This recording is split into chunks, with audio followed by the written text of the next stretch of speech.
আমার স্নেহ ছাত্রছাত্রী যারা 2026-এর মাধ্যমিক পরীক্ষার্থী, তাদের জন্য এবিটি এর টেস্ট পেপার যে প্রকাশিত হয়েছে, আমি আগেই একটি পেজ অর্থাৎ পেজ নাম্বার 41 করে দিয়েছি।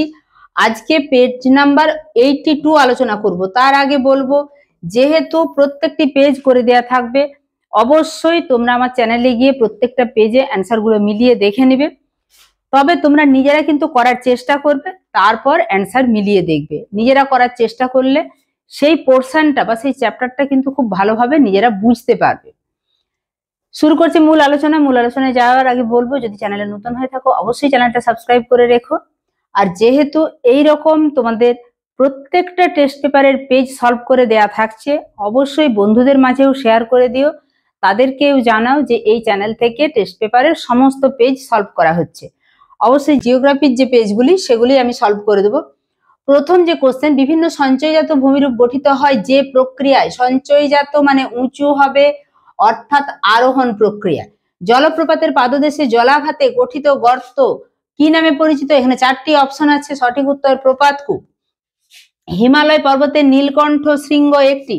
নীলকণ্ঠ একটি পিরামিড চূড়ার উদাহরণ। এরপরে চলে যাব 4-এর দাগে, ঋতুভিত্তিক প্রবাহিত যে সাময়িক বায়ু। ঋতুভিত্তিক প্রবাহিত সাময়িক বায়ু হচ্ছে মৌসুমী বায়ু। এরপরে শৈলক্ষেপ বৃষ্টিপাত সংঘটিত হয়। শৈলক্ষেপ বৃষ্টিপাত হয় যেদিক থেকে বাতাসটা যাচ্ছে এই ঢালে, অর্থাৎ প্রতিবাত ঢালে। সঠিক উত্তর ক। তাহলে 5-এর দাগ হয়ে গেল। এরপরে আমরা যাব 6-এর দাগে, একটি উষ্ণ সমুদ্র স্রোতের উদাহরণ। এখানে যে অপশনগুলি আছে তার মধ্যে সঠিক উত্তর হচ্ছে নিরক্ষীয় স্রোত। ফ্লাই অ্যাশ কোন প্রকার বর্জ্যের উদাহরণ? শিল্পজাত বর্জ্যের উদাহরণ।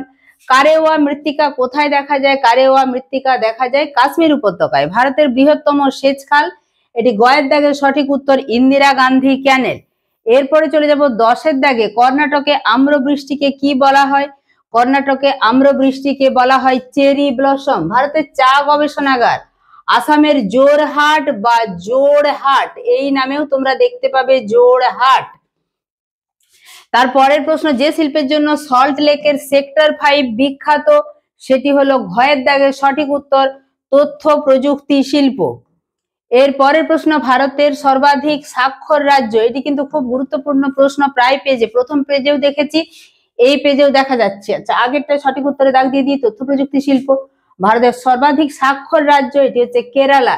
এটা কিন্তু খুব ইম্পর্টেন্ট একটা প্রশ্ন। ISRO বা ইসরোর সদর দপ্তর কোথায় অবস্থিত? বেঙ্গালুরুতে।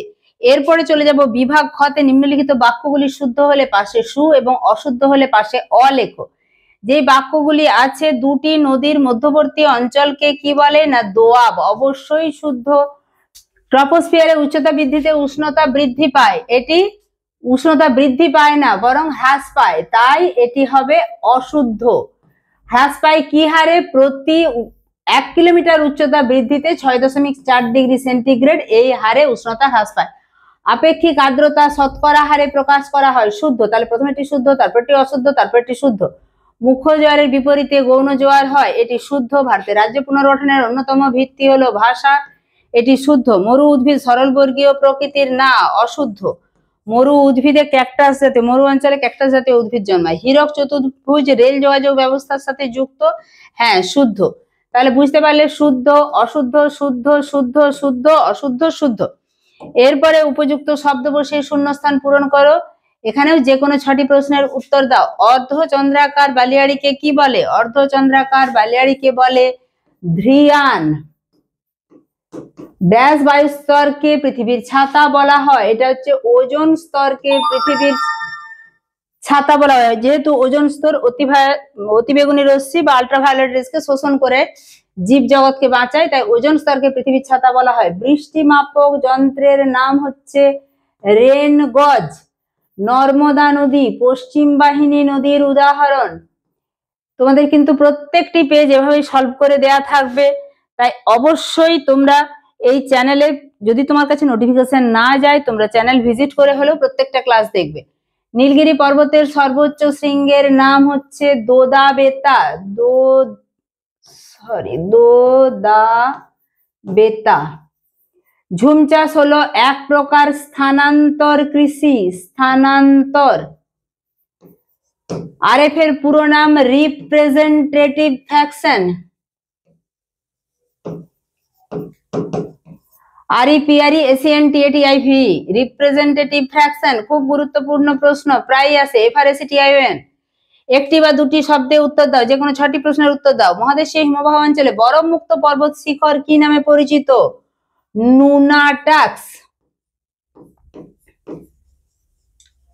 ক্যাটাবেটিক বায়ু কাকে বলে? ক্যাটাবেটিক বায়ু হচ্ছে পার্বত্য উপত্যকায় শান্ত আবহাওয়ায় যখন পর্বতের গা বেয়ে অধোগামী যে বাতাস তাকে বলে ক্যাটাবেটিক বায়ু। পৃথিবীর বৃহত্তম মগ্নচড়া, এটি হচ্ছে গ্র্যান্ড ব্যাংক মগ্নচড়া। পৃথিবীর বৃহত্তম মগ্নচড়া কোন মৃত্তিকাকে কার্পাস মৃত্তিকা বলে? কৃষ্ণ মৃত্তিকা বা রেগুরকে কৃষ্ণ কার্পাস মৃত্তিকা বলে। বাণিজ্যিকভাবে ফল উৎপাদনের প্রক্রিয়াকে কি বলা হয়? বাণিজ্যিকভাবে ফল উৎপাদনের প্রক্রিয়াকে বলা হয় পোমোলজি। পয়ে ওকার ময়ে ওকার ল বর্গের জ হ্রস্বই, পোমোলজি। তাহলে নুনাটাক্স এটা হচ্ছে পার্বত্য উপত্যকা শান্ত আবহাওয়ায় অধোগামী বায়ু, বৃহত্তম মগ্নচড়া গ্র্যান্ড ব্যাংক কোন মৃত্তিকাকে কার্পাস মৃত্তিকা বলা হয়? রেগুরকে বা কৃষ্ণ মৃত্তিকাকে। বাণিজ্যিকভাবে ফল উৎপাদনের প্রক্রিয়া হচ্ছে পোমোলজি। পয়ে ওকার ময়ে ওকার ল বর্গের জ হ্রস্বই। শিকড় আলগা শিল্পের একটি উদাহরণ দাও।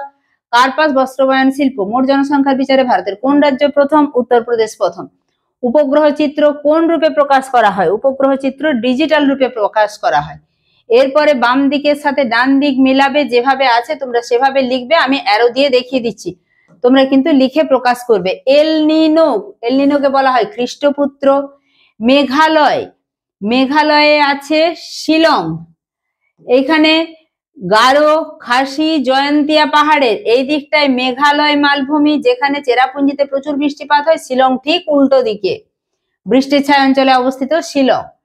পাঞ্জাব, পাঞ্জাব হচ্ছে যুক্ত হবে 2 এর সাথে, অর্থাৎ সবুজ বিপ্লব। Dehradun survey of India. এইভাবে 4 এর সাথে তোমরা 1 মিলাবে। তাহলে বুঝতেই পারছো প্রত্যেকটা প্রশ্নের উত্তর কিন্তু একদম সুন্দর করে লিখে দেওয়া হয়েছে এবং স্থান বিশেষে বুঝিয়েও দেওয়া হয়েছে। তাই এখনো পর্যন্ত যারা চ্যানেলটা সাবস্ক্রাইব করেনি অবশ্যই সাবস্ক্রাইব করে পাশে থাকা বেল আইকন প্রেস করে নোটিফিকেশন অল করবে, যাতে আমি নতুন কোনো ভিডিও আপলোড করার সাথে সাথেই তোমার কাছে নোটিফিকেশন পৌঁছে যায়। ঠিক আছে, আজ এখানেই শেষ করছি।